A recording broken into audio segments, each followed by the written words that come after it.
একটা সময় ছিল যখন আমরা অনেকটাই ছোট ছিলাম, ধরে নিতে পারো যখন আমরা স্কুলে পড়াশোনা করতাম। ঠিক সেই সময়টাই, ঠিক সেই বয়সটাই যখন আমরা কোনো ভুল ত্রুটি করতাম, তখন আমাদের বাবা মারা আমাদের কী করতেন, শাসন করতেন এবং প্রয়োজন পড়লে তারা আমাদের মারতেনও। কোনো সময় মা একটা থাপ্পড় মেরে বলতেন যেন এরকম ভুল আর দ্বিতীয়বার না হয়। কিন্তু এখন মা আর থাপ্পড় মারে না, বা বাবাও কখনো আর আগের মতন করে কড়া ভাষায় শাসন করে না আমাদের।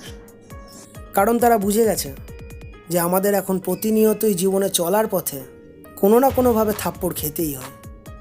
না, এখানে থাপ্পড় মানে শুধুমাত্র তোমার গালে চড় মারা নয়, এখানে থাপ্পড় মানে হলো তোমার আত্মসম্মানে চিমটি কাটা। তোমার আত্মসম্মানে আঘাত দিয়ে কথা বলা, যেটা আজকের দিনে আমাদের প্রতিনিয়তই সহ্য করতে হয়। সেটা কখনো অফিসে নিজের বসের কাছে হোক, কিংবা কোনো প্রিয় বন্ধুর থেকে হোক, অথবা সমাজের যে কোনো মানুষের থেকেই হোক, সহ্য আমাদের করতেই হয়। আর যখন এই সব কিছুকে মানিয়ে নিয়ে তুমি চলতে শিখে যাবে, তখন ভেবে নিও তুমি সত্যি অনেক বড় হয়ে গেছো।